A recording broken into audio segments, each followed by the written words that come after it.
이 리스크는 외부에만 있지 않다는 겁니다. 늘 내부, 이 가족이 제일 문제라는 거예요. 그래서 가장 큰 리스크는 이 복잡성이라는 건데 그 복잡성을 관리하는 유일한 방법은 결국 구조와 시스템이라는 것이고 그래서 거대한 자본일수록 결국 구조를 단순화해주는 쪽으로 이동을 하게 되는 겁니다.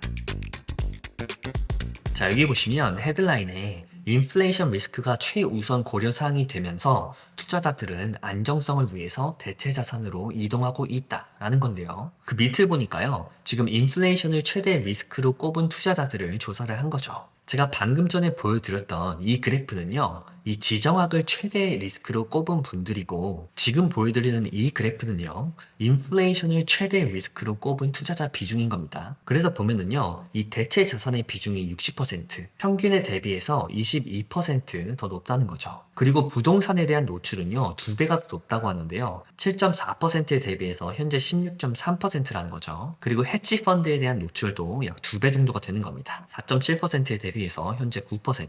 이 숫자가 말해주는 핵심은요. 인플레이션을 가장 큰 위험으로 보는 투자자일수록 이 주식이나 채권이 아닌 부동산이나 이 헤지 펀드 같은 대체 자산으로 이동을 한다는 겁니다. 다만 여기서 중요한 포인트는요. 그 이동의 목적이 본인들의 수익을 극대화하려는 게 아니라 안정성을 쫓아서 간다는 거죠. 왜냐면 선택지가 부동산이나 또 헤지펀드인 걸 보면 그래도 거대 자본들이 좀 익숙한 방어 자산이라고 생각하는 곳이 이 두 곳이구나 라고 판단할 수가 있기 때문이에요. 즉 위험 회피적인 재배치를 하겠다라는 거죠. 그래서 이 거대 자본들의 특성을 보면서 제가 무슨 생각을 했냐면 이런 시장의 위험성이 높아 보일 때 혁신으로의 이동이 아니라 과거로 피신을 한다라는 느낌을 받았어요.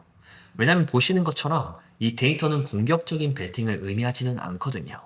그래서 시장의 인플레이션 공포가 커질수록 자본은 AI나 암호화폐 같은 이런 새로운 혁신 자산보다는 이미 과거에 여러 차례 검증이 되어 있었던 이러한 부동산이나 헤지펀드, 이러한 방어 자산으로 간다는 거죠. 그리고 그런 면에서 보면 AI나 크립토는 아직도 이 선택받는 단계, 그 이전에 있다라는 생각이 좀 들고요. 그렇게 보다 보니까 이 미래의 인프라, AI나 암호화폐를 봤을 때 그들의 가격을 봤을 때요. 아직도 이게 가격이 덜 반영이 되어 있구나라는 생각이 또 들더라고요. 그리고 여기 60%가 보여주는 뜻은요. 이 대체 자산 비중은 크게 늘었다는 건데 그 실제 내용물이 부동산이나 헤지 펀드에 집중이 되어 있다는 거잖아요. 그래서 이 인플레이션이 무섭게 치고 올라갈수록 이 자본들은 혁신이 아니라 익숙한 안정성으로 먼저 간다라는 겁니다. 그래서 미래 먹거리인 이 AI와 암호화폐는 아직 가격에 충분히 반영이 되지 않았다라는 거죠. 자, 다음으로 한번 넘어가 봅시다. 자, 여기 헤드라인에 보니까요. 이 패밀리 기업이 점점 더 복잡해질수록 이 지배구조는 리스크와 관계를 동시에 관리하기 위한 핵심적인 도구가 되고 있다라는 건데요. 이게 무슨 뜻인지 좀 복잡하죠? 자, 그래서 여기 그래프를 한번 보시면 여기 왼쪽 상단에 보면 이 2배라고 나와요. 밑에 보니까 이게 무슨 뜻이냐면요. 이 사업을 하는 오너들은 사업을 하지 않는 사람들보다 내부 갈등을 걱정할 가능성이 2배가 더 높다라는 거예요. 그리고 왼쪽 하단에 보이는 이 41%는 사업을 보유한 가족들의 41%가 내부 갈등을 상위 3대 리스크로 인식한다라는 거죠. 그리고 이제 넘어와서 오른쪽을 보면요. 사업을 하지 않는 가족들에 대비해서 사업을 운영하는 패밀리가 더 많이 하는 건 뭐냐라는 겁니다. 그리고 이 아래 세 가지가 나오는데 첫 번째로는 공식적인 지배 구조를 갖춘다. 두 번째는 외부 자문가들과 적극적으로 협업을 한다. 그리고 마지막으로 가족의 가치와 레거시, 그러니까 승계나 보존을 우선시한다라는 거죠. 되게 흥미롭죠? 그래서 이 슬라이드의 핵심 메시지는 뭐냐 하면은 이 진짜 리스크는 시장이 아니라 내부적인 것에 있다라는 겁니다. 즉 자산이 큰 집단일수록 뭐 금리나 주가나 거시경제보다 더 무서운 리스크가 이 사람 관계라는 거예요. 그래서 무려 41%가 이 내부 갈등을 탑3 리스크로 뽑았다라는 거예요. 왜냐면 운영 중인 사업이 생기는 그 순간부터 이 사업에 대한 복잡도는 엄청나게 급증을 하기 때문이죠. 그래서 이 사업을 운영하는 가족의 경우 이 사업이 있다라는 이유만으로 어떤 문제가 발생을 하냐면요. 뭐 의사결정을 하는 거나 역할 분담을 함에 있어서나 뭐 승계나 책임 소재 이 모든 것들이 다 얽히고 설키게 되는 거죠. 그래서 내부 충돌 가능성에 대한 인식이 이 2배가 된다는 겁니다. 저도 이 부분에 대해서는 정말 크게 공감을 합니다. 왜냐면 저도 사업할 때 제 와이프의 도움을 정말 많이 받았었는데 정말 많이 다퉜었거든요. 가끔 농담으로 우리 또 뭐 하나 같이 한번 해볼까? 라고 제가 이렇게 툭 던지면요.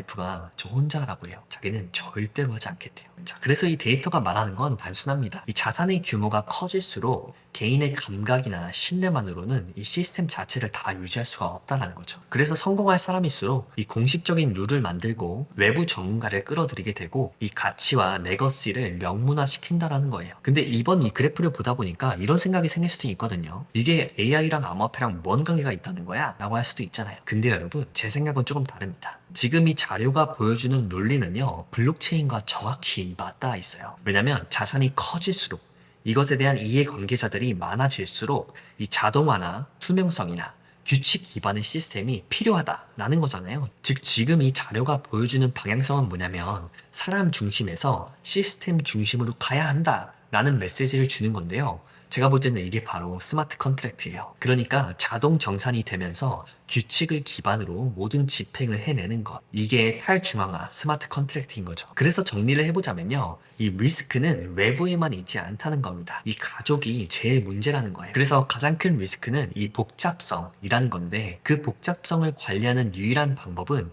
결국 구조와 시스템이라는 것이고 그래서 거대한 자본일수록 결국 구조를 단순화해주는 쪽으로 이동을 하게 되는 겁니다. 마치 지금 기존 금융 문제의 개선을 이 크립토, 암호화폐가 하려고 하는 것처럼요.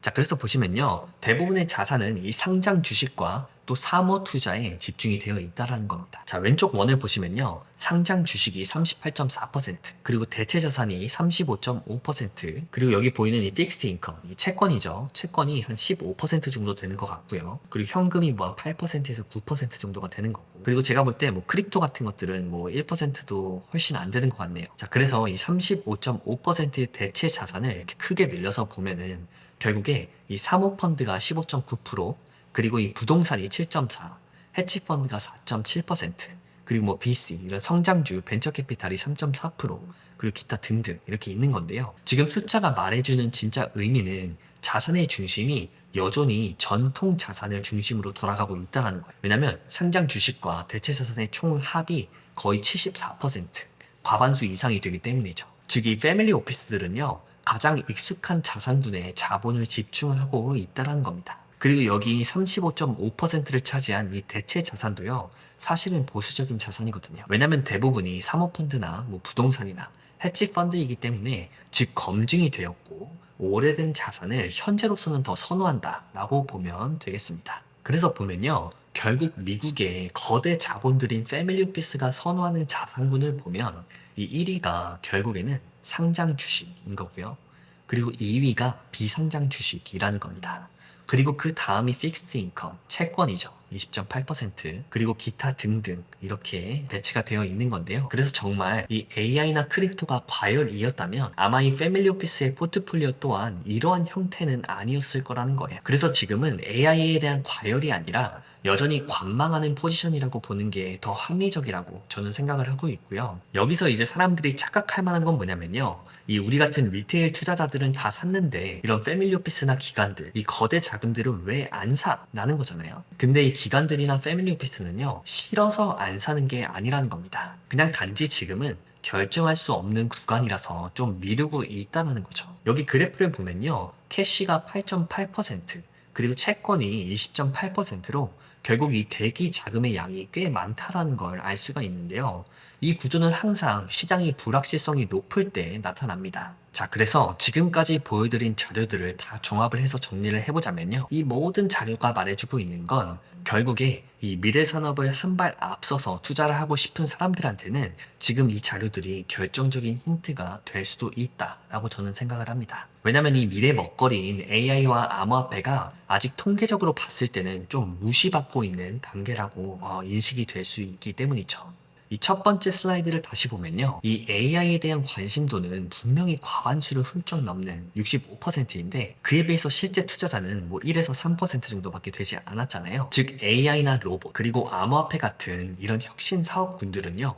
이 미래의 핵심 인프라가 될 거라는 이 시장의 지배적인 의견과는 달리 이 거대한 자본들의 배치는 아직도 이 시작도 안 한 수준이라고 볼 수가 있으니까요. 그래서 제가 얼마 전 영상에서 한번 말씀을 드린 적이 있는데요. 이 주식의 가격은요, 결국에 가치를 따라오게 됩니다. 지금 AI나 뭐 크립토가 지지부진해 보인다고 할지라도요. 이들이 가지고 있는 가치와 이들이 가지고 있는 파워는 이미 투자하고 계신 여러분들이라면 다 알고 계신 거잖아요. 그래서 현재 하락하고 있는 이 가격은요, 이 훗날에 가치를 쫓아오다 못해서 이 가치를 엄청나게 추월하게 될 날이 분명히 올 거라고 저는 믿고 있어요. 그래서 제가 보여드린 이 패밀리 오피스 자본의 특징은 느리고 보수적입니다. 하지만 한번 움직이기 시작하면 정말 크고 정말 오래 지속된다라는 특이점이 있다라는 겁니다. 그래서 지금 이 패밀리 오피스를 대상으로 한 이 JP 모건의 데이터는요, 우리는 아직 지켜보고 있다라는 신호이지, 우리 이거 절대 투자 안 한다라는 신호가 아니라는 거예요. 그래서 지금까지의 모든 자료가 이렇게 정리가 될 수 있을 것 같은데요. AI는 중요하다. 거시 리스크는 크다. 근데 금은 또 거의 안 산다. 그리고 인플레이션이 무섭다면서 부동산 같은 이런 과거에 증명받았던 안전자산으로 피신을 하고 있다. 그리고 마지막으로 자본은 아직 미래 인프라로 가지 않았다라는 거죠. 자, 그래서 결론입니다. 이 모두가 AI와 암호화폐를 미래라고 말을 하고 있지만 이 돈은 아직도 과거에 머물러 있는 거예요. 지금 우리 투자자 분들은요, 이 시점에서 중요하게 봐야 할 것과 또 필요한 것을 각각 구분을 해야 할 수 있어야 합니다.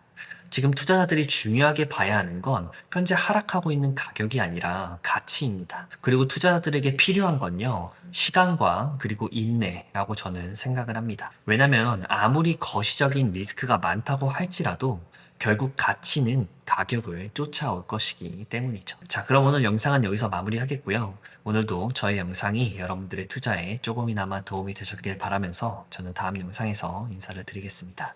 감사합니다.